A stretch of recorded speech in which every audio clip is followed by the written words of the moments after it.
नमस्कार विद्यार्थी मित्रांनो, आपण युनिकच्या यूट्यूब चॅनलवर तुमचं सगळ्यांचं स्वागत आहे. आपण जे स्टार्ट करतोय ती आहे मित्रांनो स्पेशल MCQs सिरीज, स्पेसिफिकली कंबाईनच्या 2024 साठी. मित्रांनो हे जे हिस्ट्रीचे क्वेश्चन्स आहेत, आधुनिक भारताचा इतिहास विशेषतः महाराष्ट्राचा, मित्रांनो त्यामध्ये आपण एक एक घटक वाईज टेस्ट घेत आहोत, ज्याच्यात आपल्याकडे 20 प्रश्न आहेत. मित्रांनो एक एक घटक घेतो ज्याच्यात 20 प्रश्न आहे. आणि आज जो आपला घटक आहे तो आहे 1857चा उठाव. तो आहे 1857चा उठाव. साहजिक आहे, लक्षात घ्या 1857चा उठाव का, हा प्रश्न असेलच.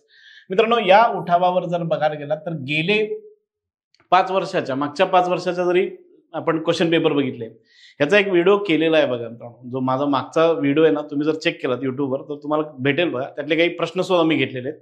साधारण लक्षात घ्या 2 ते 3 प्रश्न या घटकावर अपेक्षित आहेत आणि असतात. 2 ते 3 प्रश्न या घटकावर अपेक्षित आहेत आणि असतात. लक्षात घ्या 1857चा उठाव.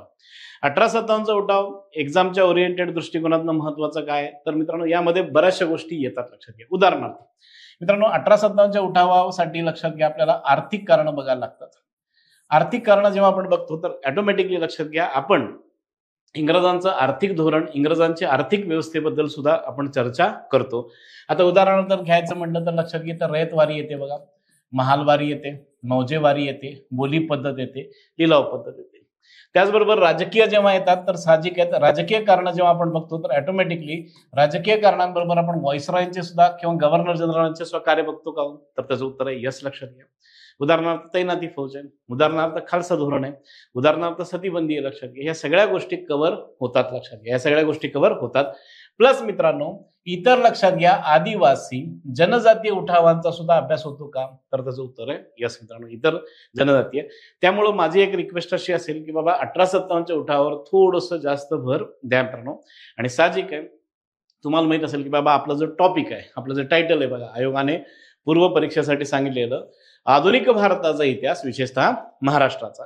मग उठावाच्या दरम्यान महाराष्ट्रातला उठाव कुठे आहे हा सुद्धा बघणं गरजेचं आहे का मित्रांनो, तर त्याचं उत्तर आहे यस. आणि अजून एक सांगू इच्छितो की बाबा हे करत असताना मित्रांनो 11वीचं पुस्तक जे आहे 11वी जुनं मित्रांनो 2013 साली जे प्रिंट झालेलं आहे, 2013 साली जे प्रिंट झालेलं आहे, लक्षात घ्या ते पुस्तक व्यवस्थित जर वाचलं तर आपला महाराष्ट्रातला उठाव कव्हर होऊन जाईल मित्रांनो. ते जर आपण व्यवस्थित वाचलं तर तो महाराष्ट्रातला उठाव आपला कव्हर होऊन जाईल. त्यामुळं माझं म्हणणं असेल की बाबा जास्तीत जास्त याच्यावर भर द्या मित्रांनो, जास्तीत जास्त याच्यावर भर द्या. एक्झाम ओरिएंटेड आहे. लक्षात घ्या एक्झाम ओरिएंटेड आहे मित्रांनो. मग 1857च्या उठावामध्ये लक्षात घ्या कारण येतात, प्रत्यक्ष 1857चा उठाव येतो. सध्या जर आपण MPSCचं जर ट्रेंड बघायला गेलो तर मित्रांनो इंग्रज अधिकाऱ्यांची नावं सुद्धा येत आहेत. लक्षात घ्या इंग्रज अधिकारी. इंग्रज अधिकारी म्हटलं की थोडस जड जातं, पण मित्रांनो तो जो टेबल आहे लक्षात घ्या तो कव्हर करा मित्रांनो. तो जो टेबल आहे तो कव्हर करा. प्लस मित्रांनो परिणामामध्ये आपल्याला 2 कायदे सुद्धा बघतो आपण, 1858चा आणि 1861चा कायदा मित्रांनो. 1858 आणि 1861चा कायदा, त्याच्याबद्दल सुद्धा एखादा प्रश्न अपेक्षित आहे. प्लस मित्रांनो थोडंसं वेगळं जर काय असेल तर दॅट इज साहित्य. त्यानंतर लक्षात घ्या साहित्यातले उद्गार. आणि जेव्हा आपण साहित्य बघतो तर साहजिक आहे लक्षात घ्या साहित्याबरोबर आपल्याला कोण येतो तर लेखक सुद्धा येतात. ह्याच्यावर सुद्धा आपल्याला अभ्यास करावा लागणार आहे मित्रांनो, ह्याच्यावर सुद्धा आपल्याला अभ्यास करावा लागणार आहे. या उठावाशी संबंधित तुमचा जो पेपर 2025 साली होणार आहे, तुमचा जो पेपर 2025 साली होणार आहे, तर त्या उठावासंदर्भात जर चालू घडामोडी जर बघायचं गेलं तर मित्रांनो 2025 आहे. 1875 साली महाराष्ट्रात मित्रांनो 1875 साली महाराष्ट्रात दख्खनचे दंगे झालेले आहेत. दख्खनचे दंगे झालेले आहेत. त्याला किती वर्ष होतात चेक करा मित्रांनो, त्याला किती वर्ष होतात चेक करा. आणि दख्खनच्या दंग्यांवर सध्या 2 प्रश्न ऑलरेडी आयोगाने विचारले. दख्खनच्या दंग्याने एक ठिकाण विचारलंय आणि ठिकाण इन डिटेल विचारले मित्रांनो, गावची नावं विचारलेली आहेत. आणि सेकंड इज मित्रांनो दुसरं दख्खनच्या दंग्याबाबत लक्षात घ्या की बाबा शिफारस काय होती ते सुद्धा विचारलंय. माझं एक म्हणणं आहे लक्षात घ्या दख्खनच्या दंग्याची जी डेक्कन रायट्स कमिशन आहे मित्रांनो, डेक्कन रायट्स कमिशन आहे, त्याच्या सदस्यांची नावं अधोरेखित करा असं माझं म्हणणं असेल. तो प्रश्न गॅरंटेड आहे मित्रांनो, तर चालू करूयात मित्रांनो. पहिला प्रश्न मित्रांनो, एकूण आपण 20 प्रश्न बघतोय.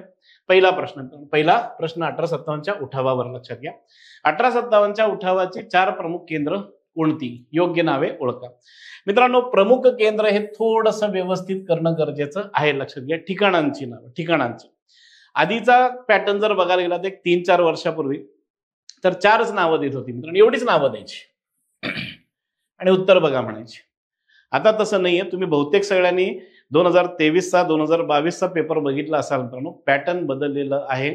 मी रिपीट करतोय, लक्षात घ्या. आपल्याला डेप्थ प्रमाणे वाचायला लागणार आहे, अभ्यास करायला लागणार आहे. लक्षात घ्या, डेप्थ. आता इथं मित्रांनो पहिलं आहे झाशी, मेरठ, कानपूर, लखनौ. दुसरं अवध, बनारस, बाणपूर, कालिकत. तिसरं आहे पटना, मेरठ, दिल्ली, अमृतसर. चौथं आहे पुणे, इलाहाबाद, लाहोर आणि ग्वालियर. आता इथं जर बघायचं झालं मित्रांनो तर झाशी सगळ्यांनाच माहित असेल. लक्षात घ्या, राणी लक्ष्मीबाई. झाशी, राणी लक्ष्मीबाई. बरोबर आहे, यस. मेरठ मित्रांनो, मेरठमध्येच उठावाची सुरुवात झाली होती 10 मे 1857. लक्षात घ्या. कानपूर सगळ्यांना माहित आहे, कानपूरमध्येच आपले नानासाहेब पेशवे होते. लक्षात घ्या, महाराष्ट्राचे नानासाहेब पेशवे तिथंच होते, बिटूर ब्रह्मवर. त्यांचा जो उठावात सहभाग आहे. लखनौ मित्रांनो, लखनौ बऱ्याचशा वेळा लक्षात घ्या विद्यार्थी मित्रांची विकेट काढतो. लखनौ बद्दल बऱ्याचशा पुस्तकांमध्ये माहिती नाही, पण मित्रांनो लखनौ बद्दल एक शब्द लिहिला जातो, तो आहे अवध. लक्षात घ्या, इथं लखनौ न लिहिता अवध लिहिलेलं आहे.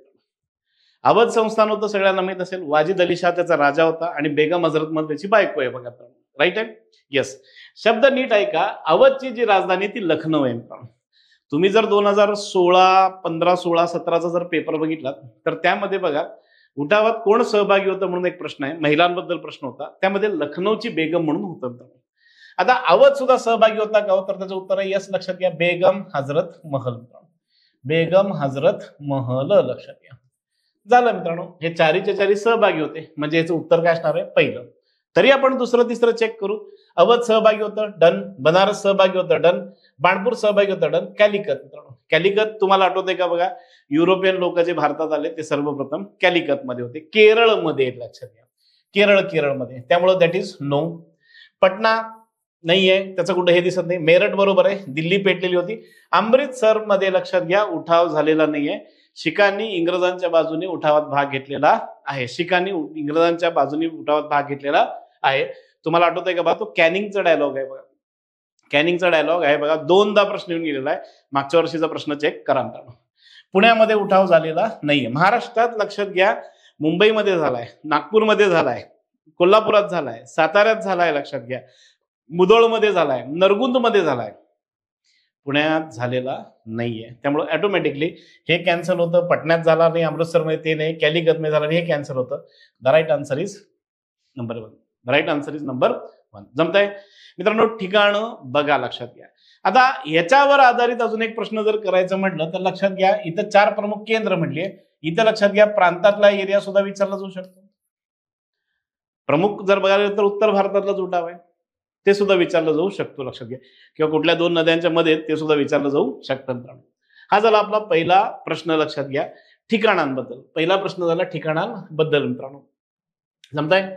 नेक्स्ट मित्रांनो, भिल्ल, कोळी आणि धनगर यांच्याशिवाय डॅश वासुदेव बळवंत फडके यांना येऊन मिळाले. मित्रांनो, Vasudev Balwant Phadke number 1, Umaji Naik number 2, Umaji Naik number 2 आणि नंबर 3 मित्रांनो, आणि नंबर 3 लक्षात घ्या, वस्ताद लहुजी साळवे. लक्षात घ्या, वस्ताद लहुजी साळवे यांच्यावर एखादा प्रश्न अपेक्षित धरून चालायचा. लक्षात घ्या, यांच्यावर एखादा प्रश्न अपेक्षित धरून चालायचा. लक्षात घ्या, चालायचा. मित्रांनो, तुम्हाला क्वेश्चन पेपर जर वाचला असाल तर चेक करा, थोडासा डिटेल प्रश्न वासुदेव बळवंत फडक्यांबद्दल येत आहे. एक प्रश्न आला होता, आठवतंय का? बघा, धांबरी या गावी, माहित असेल का? बघा मित्रांनो, धांबरी या गावी त्यांनी पहिला दरोडा टाकला होता. हा प्रश्न येऊन गेलेला आहे. बघा, येऊन गेलेला आहे. त्या बेसवर हा प्रश्न आहे का? तर त्याचं उत्तर आहे यस. उमाजी नाईक नाही मित्रांनो. उमाजी नाईक तुम्हाला सगळ्यांना माहित आहेत, आपल्याला सगळ्यांना माहित आहेत. ते कोण आहे? तो आद्य क्रांतिकारक आहेत. लक्षात घ्या, ते त्यांच्याबरोबर नव्हते. लक्षात घ्या, वासुदेव बळवंत फडक्यांचा 1875चा आहे, उमाजी नाईकांचा 1857च्या उठावाच्या आधीचा आहे. लक्षात घ्या मित्रांनो, रामचंद्र कुलकर्णी हे क्रांतिकारक आहेत. लक्षात घ्या, हे साधारण 1910 ते 20च्या दरम्यानचे क्रांतिकारक आहेत. लक्षात घ्या, त्यामुळे दोन्ही नावं कट होतात. मग राहिले कोण? तर ऑप्शन्स बघा मित्रांनो, ब आणि क नाहीये. ब नाहीये, त्यामुळे हे कट केलं. त्यानंतर बघा, कर नाही, सॉरी, ड हे माफ करा, हे ड पाहिजे. ड नाहीये. लक्षात घ्या, ब आणि ड नाहीये. मग आता काय तर लक्षात घ्या, ब आणि हे सुद्धा नाहीये, आलं राहिलं उत्तर एकच लक्षात घ्या, ए आणि क. ए आणि सी. सीताराम गद्रे आणि गोपाळ मोरेश्वर साठे हे दोघंही लक्षात घ्या वासुदेव बळवंत फडक्यांबरोबर होते. आता वासुदेव बळवंत फडक्यांबद्दल थोडस वेगळं प्रश्न काय विचारू शकतील, थोडासा वेगळा प्रश्न काय विचारू शकतील तर लक्षात घ्या, वासुदेव बळवंत फडक्यांनी दत्त महात्म्य नावाचं लक्षात घ्या धार्मिक ग्रंथ लिहिलेला आहे, जो 7,000 ओव्यांचा आहे लक्षात घ्या. त्यांना जर कुठं पकडण्यात आलं तर ते लक्षात घ्या गाणगापूर आहे, ते सुद्धा दत्ताचं ठिकाणच आहे मित्रांनो. जमताय का बघा, हे थोडंसं धार्मिक टाईपचा प्रश्न येऊ शकतो की बा कुठं पकडलं. ऍक्च्युली गाणगापूर जवळ एक गाव आहे, त्या गावचं नाव आहे देवर नावदगी. त्या गावचं नाव आहे मित्रांनो देवर नावदगी, लक्षात घ्या. तिथं त्यांना पकडण्यात आलं होतं. त्यांचे 2 वकील आहेत मित्रांनो, त्यांचे 2 वकील आहेत लक्षात घ्या. एक आहेत लक्षात घ्या ग वा जोशी मित्रांनो, सार्वजनिक काका मित्रांनो, आणि दुसरे होते लक्षात घ्या आपटे मित्रांनो, महादेव चिमणाजी आपटे. आणि मित्रांनो जन्म शिरडोनचा आहे आणि मृत्यू मित्रांनो एडन मधलं आहे लक्षात घ्या. हे झाले वासुदेव बळवंत फडके मित्रांनो, नेक्स्ट मित्रांनो प्रश्न बघा प्रश्न. आता बऱ्याचशा जणांना पहिला प्रश्न पडेल की बाबा त्या काळात वर्तमानपत्र होती का. त्या काळात मित्रांनो वर्तमानपत्र खूप आधी होती लक्षात घ्या. भारतातल्या पहिल्या वर्तमानपत्राचा कायदा मित्रांनो 1790चा आहे. ज्यावेळेस तुम्ही तैनाती फौजाचा अभ्यास करत होता ना त्यावेळेस पहिला कायदा आहे, विचार करा, पहिला कायदा आहे. म्हणजे 1857च्या उठावाच्या वेळेस वर्तमानपत्र होती. या वर्तमानपत्रातले 3 कॅटेगरी आहेत मित्रांनो, 3 कॅटेगरी आहेत. एक म्हणजे लक्षात घ्या एकाने तुम्हाला उठावात सहभागी होण्याला सांगितलेलं होतं, लक्षात घ्या सहभागी व्हायला सांगितलेलं होतं, म्हणजे काय दिलं होतं, आमंत्रण दिलेलं होतं. दुसऱ्याने लक्षात घ्या हा जाहीरनामा प्रकाशित केलेला आहे, फरमान की बाबा भारतातल्या सगळ्या राजांनी उठाव 11 मेला जेव्हा दिल्लीत झाला आणि बहादूरशाह जफरला भारताचा बादशाह म्हणून जेव्हा जाहीर करण्यात आलं तर एक फरमान, त्याला तुम्ही तुमच्या शासकीय भाषेत GR म्हणता, तो सांगण्यात आला की बाबा तुम्ही आजपासून काय करायचं, बहादूरशाह जफरच्या नावाने राज्यकारभार करायचा आणि इंग्रजांचे मुद्दे पाडायचे, लक्षात घ्या. आणि तिसरं एक होतं लक्षात घ्या ज्यांनी बातम्या दिलेल्या आहेत, बातम्या. आणि अजून एक वर्तमानपत्र आहे ज्यांनी रक्तरंजित इतिहास लिहिलेला आहे, लक्षात घ्या, म्हणजे इंग्रजांनी काय केलं काय नाही वगैरे, अशी कॅटेगरी आहे. इथं फरमान जर कोणी काढला असेल तर तो आहे समाचार सुधार वर्षन आहे, दुर्बीण आहे आणि सुलतानुल अखबार आहे. मित्रांनो सुलतानुल अखबारचा जो संपादक आहे मित्रांनो त्याला फाशी देण्यात आलेली आहे. म्हणजे 1857च्या उठावामध्ये एका संपादकाला फाशी देण्यात आलेली मारण्यात आलेलं आहे, लक्षात घ्या. मित्रांनो समाचार सुधार वर्षन इथं बरोबर आहे. गदर मात्र तुम्हाला माहित असेल, गदर सनी देओलचं नाही, लक्षात घ्या, लाला हरदयालांचं सॅन फ्रान्सिस्को मधलं वृत्तपत्र. त्यानंतर तिलस्मे लखनौ दुर्बीण आहे, वर्तमान दीपिका आहे मराठीतलं बातमी होती, लक्षात घ्या. आणि त्यानंतर समाचार सुधार वर्षण आहे, दुर्बीण आहे, तिलस्मे लखनौ आहे. यांनी काय केलं असेल तर यांनी बातम्या दिलेल्या आहेत. हे सगळे हे जे दिसत आहेत मित्रांनो हे उठावाच्या दरम्यान होते, पण फरमान मात्र या तिघांनीच प्रकाशित केलेला आहे. त्यामुळे थोडंसं हटके हा प्रश्न आहे, लक्षात घ्या. म्हणजे उठाव म्हटलं की नुसती मारामारीच नाही तर बातमी आहे का, तर त्याचं उत्तर आहे यस. आणि फॉर युअर काइंड इन्फॉर्मेशन या वर्तमानपत्राने अशी बातमी दिल्यावर इंग्रजांनी वर्तमानपत्राचा 1857च्या कायदा सुद्धा केलेला आहे, कायदा की बाबा या जे वर्तमानपत्र छापतात त्यांनी त्यांची नावं त्यानंतर मालक कोण आहे त्याचं नाव हे आणि ऍड्रेस टाकायचा असा कायदा झालेला आहे, जो आत्ताही जो कायदा लागू आहे. 1857च्या उठावावरील एक मुसलमान कारस्थान होतं ज्यात हिंदूंच्या असंतोषाचा फायदा घेण्यात आला, ही प्रतिक्रिया. मित्रांनो मी कायम म्हणत असतो, लक्षात घ्या, प्रतिक्रिया नंबर 1, पुस्तक नंबर 2, लेखक नंबर 3 ह्याच्यावर सुद्धा आपल्याला जास्त कॉन्सन्ट्रेट करावं लागणार आहे. हे जे आहेत मित्रांनो जनरल कॅम्पेल असेल, कॅप्टन रिज असेल, हेनरी लॉरेन्स असेल किंवा कॅप्टन ओट्रॅम असेल, हे सगळेच्या सगळे 1857च्या उठावाच्या दरम्यान होते, त्यांनी सहभाग घेतलेला आहे. ह्यांच्यामुळेच विजय झालाय का, तर त्याचं उत्तर आहे यस. मग त्यांनी त्यांच्या काही प्रतिक्रिया लिहून ठेवलेल्या आहेत मित्रांनो, त्या प्रतिक्रियेतली एक प्रतिक्रिया आहे मित्रांनो, याचं उत्तर नंबर 4 आहे. आउट्रॅमचा हा डायलॉग आहे, लक्षात घ्या, आउट्रॅमचा हा डायलॉग आहे, लक्षात घ्या. शब्द ऐका मित्रांनो, मुस्लिम कारस्थान होते ज्यात हिंदू असंतोषाचा फायदा घेण्यात आला. हिंदू मुस्लिम असे डायलॉग खूप येत आहेत. कॅनिंगचा मागच्या वेळेस हा प्रश्न होता बघा, होता मित्रांनो. कॅम्पबेल कोण आहे, जनरल आहे. हे एक लक्षात घ्या, 1857च्या उठावाच्या दरम्यान कंपनीचा 1857च्या उठावाच्या दरम्यान कंपनीचा हा लष्कर प्रमुख आहे. लष्कर प्रमुख आहे हेनरी लॉरेन्स, लक्षात घ्या, मारला गेलेला आहे आणि कॅप्टन रिज उठावात सहभागी होता. त्याचं म्हणणं होतं हे हिंदू मुस्लिमांचं कारस्थान आहे. नुसतं त्याचं स्टेटमेंट असं हिंदू मुस्लिमांचं कारस्थान. ह्याचं मात्र म्हणणं आहे की बाबा ऍक्च्युली मुस्लिमांचा प्लॅन होता, पण त्यांनी कोणाची मदत घेतली? हिंदू असंतोषाची मदत घेतली, असं कोण म्हणताय? औट्रॅम. मित्रांनो, इंग्रज अधिकाऱ्यांच्या प्रतिक्रियेवर सुद्धा थोडंसं जास्त लक्ष द्या, थोडंसं जास्त लक्ष द्या. नेक्स्ट कम्स मित्रांनो साल. मित्रांनो, बिल्लांचा उठाव असेल, लक्षात घ्या, पागलपंथीयांचा उठाव असेल, कोळ्यांचा उठाव असेल, फेरजीचा उठाव असेल, लक्षात घ्या, फेरजीचा उठाव असेल, लक्षात घ्या. ओके, ते उत्तर जमताय. आता हे साल बघायला लागणार आहेत, लक्षात घ्या. भिल्ल मित्रांनो साहजिक आहेत, महाराष्ट्र. त्यानंतर फैरेजी बंगाल, लक्षात घ्या. कोळी मित्रांनो महाराष्ट्र, पागलपंथी बंगाल. मग तुम्हाला एक प्रश्न पडेल, सर हे असं का लिहिलं? प्रांत जर विचारला तर लक्षात घ्या, प्रांत विचारला तर आपण एका प्रश्नानं 2 ते 3 प्रश्न तयार करायचे मित्रांनो. जमतंय का? बा कोळ्यांच्या उठावाबाबत एक स्टेटमेंट करतोय, लक्षात घ्या. कोळ्यांच्या उठावाबाबत एक स्टेटमेंट करतोय, लक्षात घ्या. ते म्हणजे काय? तर कोळ्यांच्या उठाव जो केलेला आहे, लक्षात घ्या, त्याला यावर्षी किती वर्ष होत आहेत बघा. म्हणजे तुमचा जो पेपर असेल तो 200 वर्ष होतात बघा. 200 वर्ष होत आहेत बघा मित्रांनो. जमतंय का? बघा. मग फेरेजीचा असतील, लक्षात घ्या, पागल. कोळ्यांचे मात्र 3 उठाव झालेले आहेत, लक्षात घ्या. कोळ्यांचे 3 उठाव झालेले आहेत. अचानक जो एक 1839चा जो उठाव झालेला होता बघा, अचानक जो 1839चा जो उठाव झाला होता ना, त्यावर सुद्धा प्रश्न आलेला होता मित्रांनो. त्यावर सुद्धा प्रश्न आलेला होता. फैरेजीच्या उठावर एकदा येऊन गेलेला आहे. भिल्लांच्या उठावर सुद्धा प्रश्न झालेले आहेत. भिल्लांच्या नेतृत्वावर सुद्धा प्रश्न झालेले आहेत मित्रांनो. भिल्लांच्या नेतृत्वावर सुद्धा प्रश्न झालेले आहेत. त्यामुळं परत एकदा रिपीट करतोय की बाबा असा सुद्धा एक अपेक्षित धरून चला, असं सुद्धा एक अपेक्षित धरून चला मित्रांनो. ह्याचं उत्तर नंबर 3 आहे मित्रांनो. ह्याचं उत्तर नंबर 3 आहे. आपण जे बघितलं ते मित्रांनो, उत्तर नंबर 3 आहे. 4, 3, 2, 1, लक्षात घ्या. उलट आहे. आता आपण कोळ्यांचा उठाव 25 म्हणलं होतं, कोळ्यांचा 24 सालचा उठाव आहे, लक्षात घ्या. पहिला जो उठाव झाला होता तो 24 आहे, 39 आणि 42 आहे. 1800 मित्रांनो. नेक्स्ट कम, योग्य जागा लावा मित्रांनो. योग्य जागा लावा. कानपूर, झाशी, बनारस, दिल्ली मित्रांनो.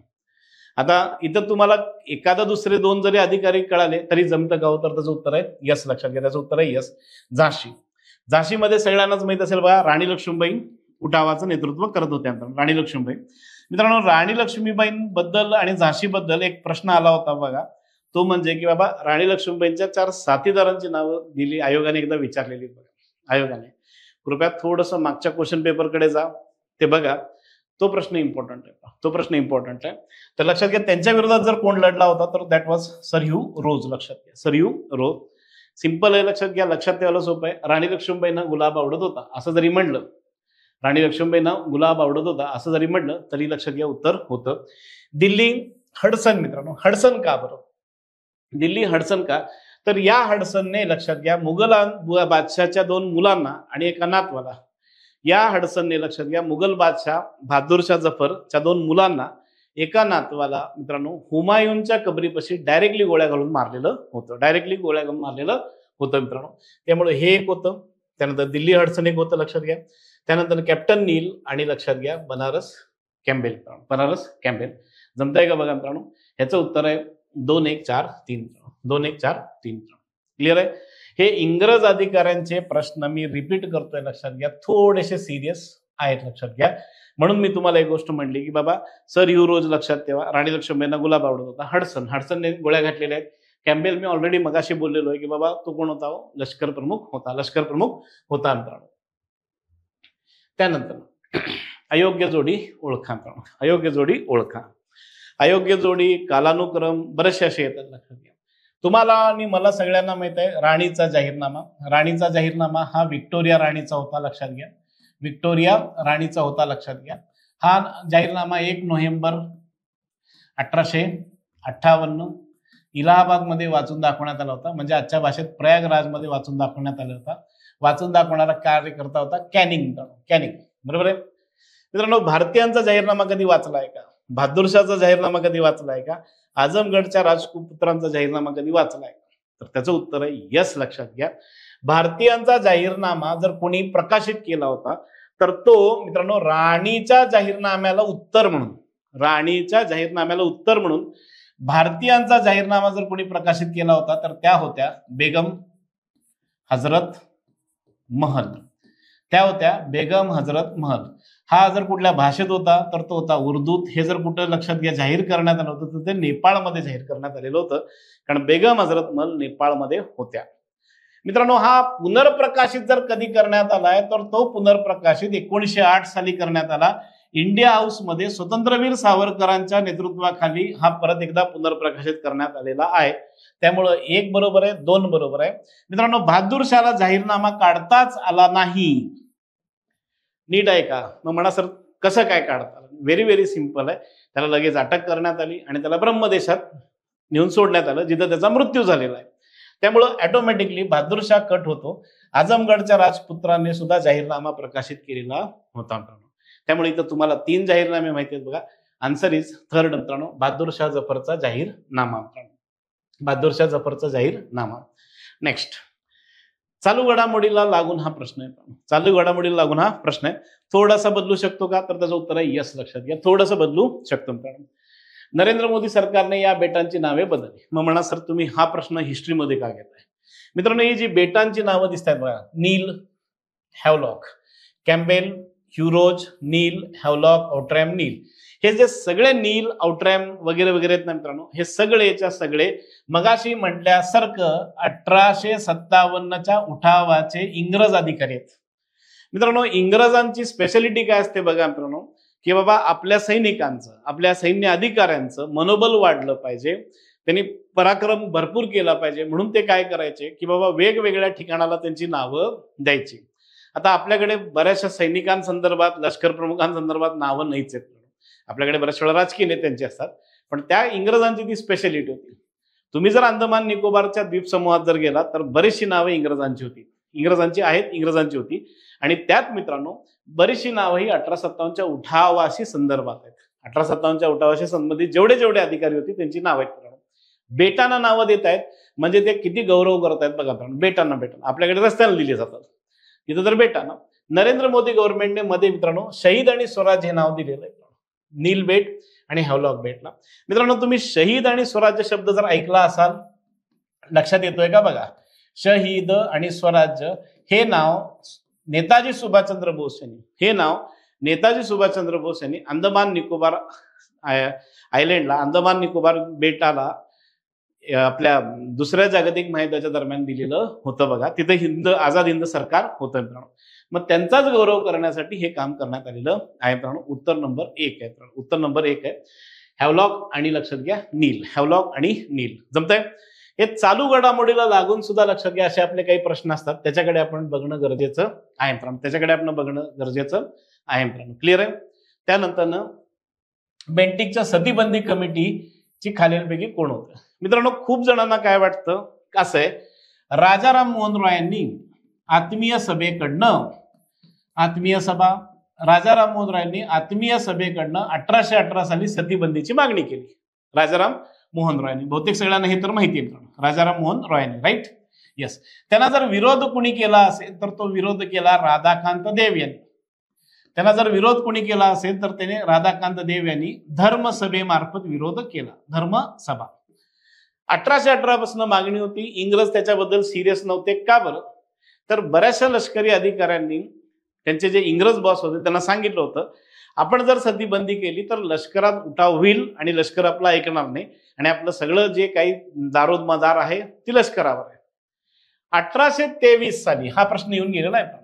मागच्या वर्षी त्याला 200 वर्ष होतात. 1823 साली नाना जगन्नाथ शंकर शेठ यांनी, नाना जगन्नाथ शंकर शेठ यांनी त्या सतीबंदीच्या लेटरवर सही केली आणि सांगितलं की बस सतीबंदी झाली पाहिजे. नानांनी स्वतः गव्हर्नर माल्कम बरोबर मिळून, नानांनी स्वतः गव्हर्नर माल्कम बरोबर बनून बरोबर हे करून मुंबईमध्ये सतीबंदीचा प्रसार केलेला होता. मग त्यावर लक्षात घ्या, विलियम बेंटिक जो गव्हर्नर होता त्यांनी एक कमिटी नेमली की बाबा त्याचे प्रोज अँड कॉन्स काय असतील की बाबा जर केलं तर काय होईल, नाही केलं तर काय होईल. मित्रांनो, त्यामध्ये साहजिक आहे, खुद्द बेंटिक होते, मेटकाफ होते, नाना जगन्नाथ शंकर शेठ नव्हते, राजाराम मोहन रॉय नव्हते, म्हणजे सगळे इंग्रज अधिकारी होते. त्यामुळे पहिलं उत्तर कट. राजाराम मोहन रॉय, राधाकांत देव हे नव्हते, लक्षात घ्या. हे दोन्ही तिथे विरोधक आहेत. बेंटिक कॉबरमेयर मात्र होते. बेंटिक, कॉबरमेयर आणि बेंटले हे योग्य उत्तर आहे, लक्षात घ्या. बेंटिक, मेटकाप, कॉबरमेयर आणि बेंटले हे योग्य उत्तर आहे. माल्कम हा त्यावेळेस मुंबईचा गव्हर्नर होता. माल्कम हा त्या दरम्यान मुंबईचा गव्हर्नर होता. मित्रांनो, ह्याला आपण सती बंदीची कमिटी म्हणतो. मित्रांनो, हा प्रश्न देतोय कमिटी बद्दल देतोय का बरं, तर एक्झॅक्टली आय थिंक एक 8-15 दिवसापूर्वी एक बातमी आलेली होती. भारतामध्ये 1830 साली पूर्ण भारतामध्ये सतीबंदी झालेली. मित्रांनो, पूर्ण भारतामध्ये. इंग्रजांच्या काळात सतीबंदी बरीचशी कमी झालेली होती. स्वतंत्र भारत झाला 1947 साली. आणि मित्रांनो, 1987 साली राजस्थानात हे चालू घडामोडी झालं. मित्रांनो, 1987 साली राजस्थानात देवळाली या गावी रूपकुंवर नावाच्या एका मुलीनी सती गेलेली होती.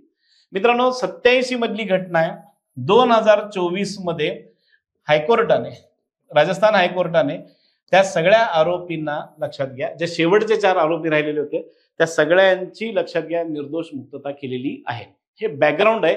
दोन्ही मित्रांनो, उठाव सुद्धा येऊ शकतं ऍज वेल एज, लक्षात घ्या, सतीबंदीबद्दल सुद्धा येऊ शकतं. मित्रांनो, विलियम बेंटिक. आता उठावावरील वर्तमानपत्र. तुम्हाला आणि मला एक सवय बघा, आज आता इलेक्शन तर चालू डिक्लेअर झालेत, त्यामुळे माहित असेल तुम्हाला, आपले वार्ताहर बघा, पेपरवाले सगळीकडे हिंडतात बघा, आप काय म्हणतात, आपको क्या चाहिए वगैरे वगैरे विचारतात बऱ्याच वेळा.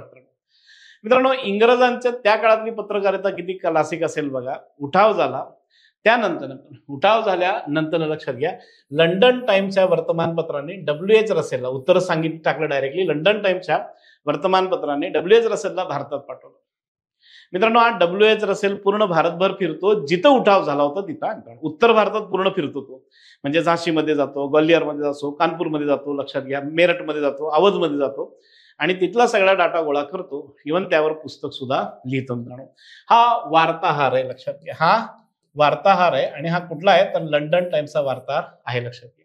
मित्रांनो, लेखकांवर जसे प्रश्न येतात तसे वर्तमानपत्रांवर सुद्धा येत आहेत. तुम्ही अलीकडेचा जर क्वेश्चन पेपरचा पॅटर्न बघायला गेलात तर लक्षात घ्या, धारासना सत्याग्रहाच्या वार्ताहरावर प्रश्न आलाय, सविनय कायदेभंगाच्या वार्ताहरावर एक प्रश्न आलाय आणि आय थिंक असहकार आंदोलनावर सुद्धा एक आलेला आहे. एक तो प्रयत्न आहे. WH Russell London Times. Clear आहे, जमताय. एक कन्फ्यूज करण्यासाठी बघा, London Gazette, London Mirror, London Express दिलेलं आहे. मित्रांनो, लंडन टाइम्स हे वर्तमानपत्राचं नाव आहे. Next question. पुढीलपैकी कोणत्या व्यक्ती 1857च्या उठावाला प्रतिकूल होत्या, असा प्रश्न एकदा येऊन गेलेला आहे, लक्षात घ्या. प्रतिकूल म्हणलं की लक्षात घ्या, बरेचसे जण गारद होतात. कारण आपल्याला एक गोष्ट माहिती आहे, नावं जर दिली 1857चे उठाव तर 2च गोष्टी असतात. एक म्हणजे उठावात भाग घेतला कुणाकडनं, साहजिक आहे, आपण भाग घेतलो म्हटलं की आपण भारताकडनं बघणार. आणि दुसरा लक्षात घ्या, न घेतला म्हणजे तो कुणाकडनं जाणार, इंग्रजांकडनं. बरोबर आहे. मग आपण बघा, जे उठावात भाग घेतले ते देशभक्त. मग इकडं जो न घेतला तो कोण, लक्षात घ्या, आपला भारी शब्द असतो, लक्षात घ्या, गद्दार. मित्रांनो, इथं गद्दारच विचारलं जात आहे, गद्दार. प्रतिकूल म्हणून विचारलाय. तुम्ही जर उठावात राणी लक्ष्मीबाई इतर भारतीयांकडनं जर भाग घेतला असाल तर तुम्ही अनुकूल आहात उठावाला. तुम्ही जर याला विरोध केला असाल तर तुम्ही प्रतिकूल आहात उठावाला. पेठचे राजे भगवंतराव निळकंठरावांनी, पेठ हे लक्षात घ्या नाशिकच्या तिथले, भगवंतराव निळकंठरावांनी उठावात भाग घेतला आणि त्यांना फाशी येतात. अजिजन नावाची नर्तकी आहे, ती लक्षात घ्या अवधमध्ये होते. मित्रांनो, उठावामध्ये आपल्याला 2 नर्तकी बघायच्या आहेत, म्हणजे आहेत नावं, लक्षात घ्या. एक अजिजन नर्तकी आहे आणि दुसरी जी कोर्ट डान्सर होती तिच्यावर ऑलरेडी 2 पिक्चर आलेले आहेत. ते म्हणजे उमराव जान ही अवधच्या नवाबाच्या कोर्टातली डान्सर होती. त्यानंतर गुलमार डुबे. मित्रांनो, गुलमार डुबे बऱ्याचशा जणांना घेऊन एकदा डुबलेले आहेत. गुलमार डुबेंवर प्रश्न आला होता. गुलमार डुबेने मुंबईच्या उठावात प्लॅन केलेला होता, त्यांना तोफेच्या तोंडी देण्यात आलाय. काश्मीरचा जो राजा आहे मित्रांनो, हरिसिंग, गुलाबसिंह. हरिसिंह 1947 ला होते. गुलाबसिंह मात्र इंग्रजांच्या बाजूनी लढलेला आहे. त्यामुळे तो कोण आहे, प्रतिकूल आहे, लक्षात घ्या. तो कोण आहे, प्रतिकूल. मित्रांनो, नेक्स्ट 1857च्या उठाव संदर्भातील पुढीलपैकी कोणती विधाने चुकीची आहेत लक्षात घ्या. आता इथं जर बघायला गेला तर आंबापाणीच्या लढाईबद्दल हा प्रश्न येऊन गेलेला आहे. भिल्ल महिला सहभागी होत्या लक्षात घ्या. 1857 साली कजार सिंगच्या नेतृत्वाखाली खानदेशात उठाव झालाय. यस. रघु भांगरे यांच्या नेतृत्वाखाली नागपुरात उठाव झालेला नाही. नागपुरात झालेला नाहीये लक्षात घ्या. हा मुंबई नगर पुणेच्या भागात झालेला आहे. इथं लक्षात घ्या एरिया चुकतोय. सातपुडा भागात शंकरशाहच्या नेतृत्वाखाली झालाय का? यस. मित्रांनो रघु भांगरे आणि बापू भांगरे रघु भांगरे आणि बापू भांगरे यांनी नगर पुणे आणि नाशिक मध्ये उठावाचा प्रयत्न केलेला होता. रघु भांगरेंना जेव्हा इंग्रजांनी अटक केली तेव्हा लक्षात घ्या कोळी लोकांनी नाणेघाट अडून माळशेज घाट आणि नाणेघाट अडून इंग्रजांचा कोकण मार्ग अडविलेला होता मित्रांनो. त्यामुळे त्यांचा एरिया नागपूर होत नाही मित्रांनो, त्यांचा एरिया पश्चिम महाराष्ट्र आहे लक्षात घ्या. त्यानंतर 1857च्या उठावाचा एक इमिडिएट परिणाम आहे. 1858चा कायदा. 1858च्या कायद्याप्रमाणे सगळ्यांनाच माहित असेल कंपनीला हकलण्यात आलं. बघा मित्रांनो ब्रिटिश ईस्ट इंडिया कंपनीला हकलण्यात आलं आणि ब्रिटिश पार्लिमेंट काय झालं? इन झालं. म्हणजे 1858च्या कायद्याप्रमाणे लक्षात घ्या भारताचा कारभार जर कोण बघायला लागलं तर ती ब्रिटिश संसद बघायला लागली. हा कायदा कोणी केला? मित्रांनो कॅनिंग कायदा करू शकत नाही, कारण त्यावेळेस कॅनिंग कोण होता? भारताचा गव्हर्नर जनरल होता आणि कॅनिंग हा लक्षात घ्या त्यावेळेस ब्रिटिश ईस्ट इंडिया कंपनीचा नोकर होता. त्यानंतर पंतप्रधान उठावाच्या दरम्यान पंतप्रधान दोघं आहेत लक्षात घ्या. डर्बीनी राणीचा जाहीरनामा लिहिलेला आहे लक्षात घ्या. डर्बी मारामारी चालली होती त्यावेळेस मित्रांनो, उठाव चालला होता त्यावेळेस इंग्लंडचा पंतप्रधान होता पामस्टन आणि उठावानंतर लक्षात घ्या डर्बी पंतप्रधान झालाय. त्यांनी सुद्धा केलेलं नव्हतं. स्टॅनले हा पहिला भारत मंत्री आहे मित्रांनो. 1858च्या कायद्याप्रमाणे पहिला भारत मंत्री स्टॅनले आणि मित्रांनो शेवटचा जर कोण असेल तर दॅट इज पॅथिक लॉरेन्स मित्रांनो. तर हा उठाव जर 1858चा कायदा जर कोणी केला असेल तर दॅट इज बेंजामिन डिझरेली. मित्रांनो कायदा कोण करू शकतो? जो ब्रिटिश पार्लिमेंटचा सदस्य आहे. त्यावेळेस बेंजामिन डिझरेली हा ब्रिटिश पार्लिमेंटचा सदस्य होता, जो पुढे 1876 साली इंग्लंडचा पंतप्रधान झालाय आणि त्यांनीच ब्रिटनच्या राणीला साम्राज्ञी ही पदवी दिलेली होती, ज्यावर 1877चा दिल्ली दरबार झालेला होता मित्रांनो. The answer is Benjamin Disraeli. Next मित्रांनो 14वा प्रश्न. आता हे विचार आहेत लक्षात घ्या. हे विचार आहेत. मी म्हटलं ना मित्रांनो 1857च्या संघर्षाच्या स्वरूपाबाबतीत कितीही मतभेद असले तरी केवळ लष्करी उठाव नव्हता, तो एक महान सामाजिक उद्रेक होता. त्यामुळे भारतीय समाजाच्या रचनेत आमूलाग्र बदल झाला असं कोणाला वाटतंय मित्रांनो. आता साहजिक आहे इथं लक्षात घ्या किती व्यक्ती आहेत बघा मित्रांनो. कार्ल मार्क्स आहे, त्यानंतर लक्षात घ्या सिले, त्यानंतर अशोक मेहता आहेत आणि महात्मा फुले. मित्रांनो सामाजिक व्यवस्थेत बदल झाला म्हटलं की ऑटोमॅटिकली खूप जणांचं लक्ष महात्मा फुलेंकडे जातं, पण लक्षात घ्या लिहिलं जर कोणी असेल तर अशोक मेहतांनी लिहिलंय त्यांच्या पुस्तकामध्ये लक्षात घ्या. कार्ल मार्क्स सुद्धा लक्षात घ्या 1857च्या उठावाच्या दरम्यान न्यूयॉर्क टाइम्स मध्ये लिहित होता. कार्ल मार्क्स मित्रांनो त्यावेळेस न्यूयॉर्क टाइम्स मध्ये लिहित होता आणि कार्ल मार्क्सचे काही डायलॉग खूप फेमस आहेत मित्रांनो. म्हणजे कापसाची जन्मभूमी असलेल्या भारताला कपडे विकत घ्यावे लागतात, भारतीयांचा समावेश असलेल्या लष्करानेच भारताला पराभव केलं, असे त्याचे फेमस डायलॉग्स आहेत मित्रांनो. कार्ल मार्क्सने लिहिलेलं आहे. आणि मित्रांनो त्या दरम्यान कार्ल मार्क्स जर कुणाबरोबर अभ्यासाला बसायचा तर ते होते दादाभाई नौरोजी, लंडनमध्ये दादाभाई नौरोजी.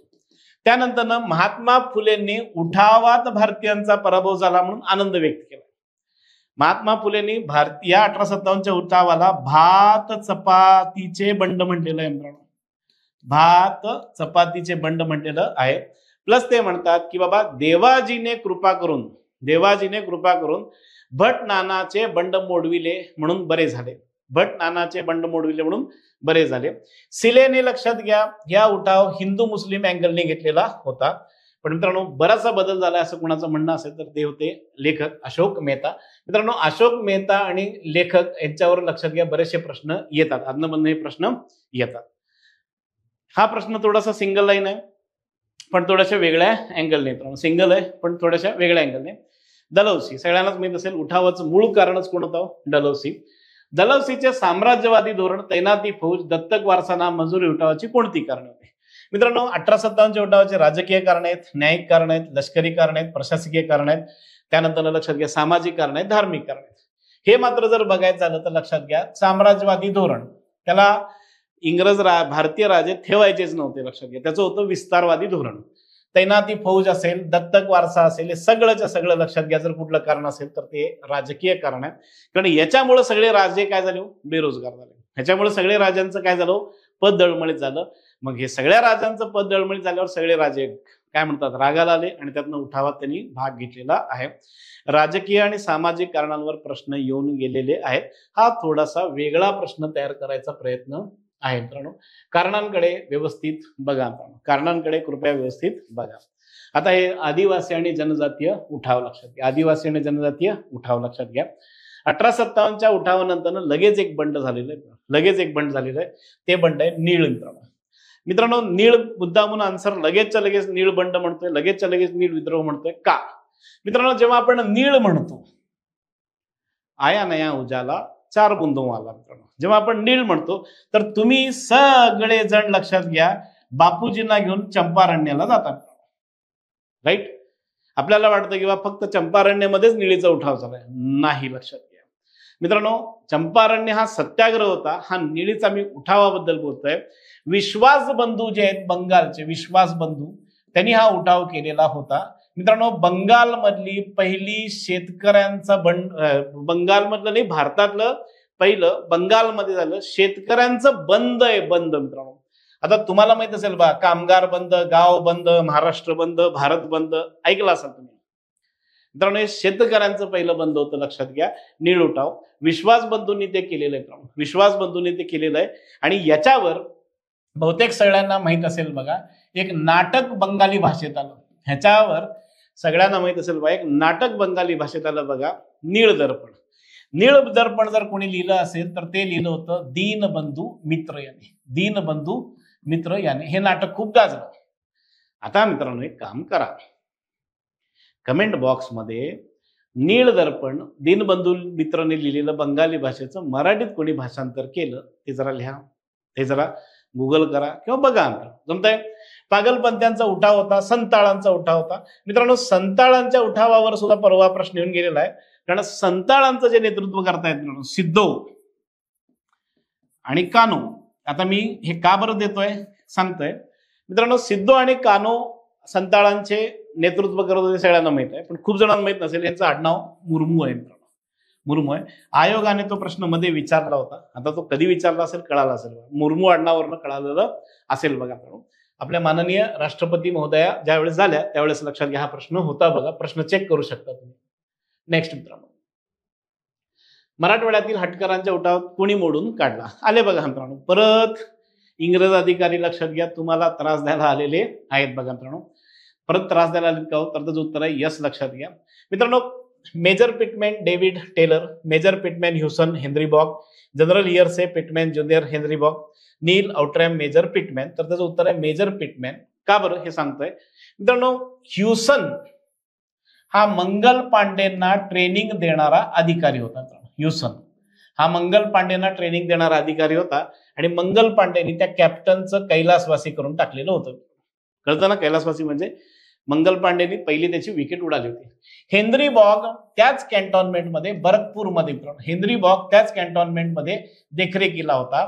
आणि मित्रांनो जनरल हियर्से हा बरकपूर कॅन्टॉन्मेंटचा प्रमुख होता, हियर्से. त्यामुळे सगळेच्या सगळे कुठले झाले? हे सगळे बरकपूरवाले झाले मित्रांनो. आणि आउट्रॅम आणि नील हे बनारसवाले होते, लक्षात घ्या. मराठवाड्यात आलेले नव्हते, मराठवाड्यात आलेले नव्हते. त्यामुळे उत्तर जर पहिलं कुठलं असेल तर ते दॅट इज फर्स्ट मित्रांनो, मेजर पिटमॅन डेव्हिड आणि टेलर. मित्रांनो हे महाराष्ट्रातलं घेतलेलं आहे, त्यामुळे माझी एक रिक्वेस्ट असेल महाराष्ट्रातल्या उठावा संदर्भातलं काम करा मित्रांनो. नेक्स्ट दक्षिणेतला उठाव मित्रांनो. दक्षिण क्लिअर कट आहे. तर कोळ्यांचा उठाव महाराष्ट्रात झालेला आहे, 3दा उठाव झालेले आहेत, लक्षात घ्या. त्यानंतर कुंवर सिंहांचा उठाव, बहुतेक सगळ्यांना माहित असेल बा, कुंवर सिंह म्हणजे ज्यांचा उल्लेख स्वतंत्रवीर सावरकर तर्णाबांड म्हातारा म्हणून करतात. जे जगदीशपूरचे जमीनदार होते, त्यांनी उठाव केलेला आहे, त्यामुळे ते तिकडे झाले. जगदीशपूर युपी झालं. पाईक म्हणजे लक्षात घ्या ओडिसा. पाईक म्हणजे ओडिसा. ओडिसामध्ये जर पायकांचा कोणी उठाव केला होता तर ते होते बक्षी जगबंधू विद्याधर.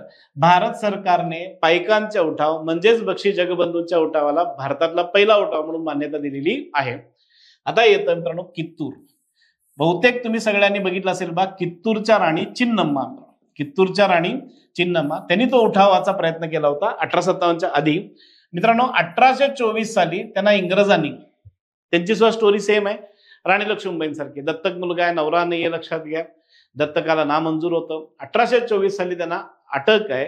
मित्रांनो कित्तूरच्या राणी चिन्नम्मा ह्या तुरुंगात, कित्तूरच्या राणी चिन्नम्मा, साल बघा 200 तुरुंगात मृत्यू पावणाऱ्या पहिल्या महिला, तुरुंगात मृत्यू पावलेल्या पहिल्या महिला क्रांतिकारक आहेत, लक्षात घ्या, क्रांतिकारक आहेत. कोण? कित्तूरच्या राणी चिन्नम्मा. त्याचं उत्तर आहे कित्तूर. मित्रांनो तुम्ही जर कर्नाटकात गेलात तर तुम्हाला कर्नाटकात राणी लक्ष्मीबाईंसारखे पुतळे दिसतील. ते पुतळे कित्तूरच्या राणी चिन्नम्मा यांचे आहेत. मित्रांनो सेकंड लास्ट विजोड ओळखा, लक्षात घ्या, विजोड ओळखा. मित्रांनो पायकांचा उठाव आत्ताच म्हटल्यासारखं लक्षात घ्या, बक्षी जगबंधू विद्याधर 1817 साली ओडिसामध्ये झालेला आहे. त्यानंतर फैरेजी उठाव दादू मिया बंगालमध्ये झालेला उठाव आहे. मित्रांनो अहोमांचा उठाव गोमदर कुंवर आहेत, लक्षात घ्या. खासी उठाव लक्षात घ्या सिद्धू आणि कानून होता. सिद्धू आणि कानूनचा उठाव संताळांचा आहे, लक्षात घ्या, संताळांचा आहे. खासी उठावाचं नेतृत्व जर कोणी केलं असेल तर ते तीरथ सिंग आहेत, बार माणिक आहेत मित्रांनो, इत्यादींच्या नेतृत्वाखाली हा झालेला उठाव होता. मित्रांनो हे जनजातीय उठावातला प्रश्न झाला. आणि मित्रांनो आजचा शेवटचा प्रश्न परत एकदा इंग्रज अधिकाऱ्याला घेऊन करूयात. मित्रांनो बंगालमधील संन्यासांचा उठाव कोणत्या गव्हर्नर जनरलने मोडून काढला? मित्रांनो बंगालमधला उठाव लक्षात घ्या, तर त्याचं नाव आहे वॉरन हेझिटिंग. तसं जर बघायला गेलं तर उठावामध्ये सर्वप्रथम उठाव जर कुठला असेल तर तो संन्यासांचा होता. मित्रांनो तो संन्यासांचा उठाव होता. संन्यासांनी जर उठाव का काढलं होतं? एक मित्रांनो दुष्काळ पडलेला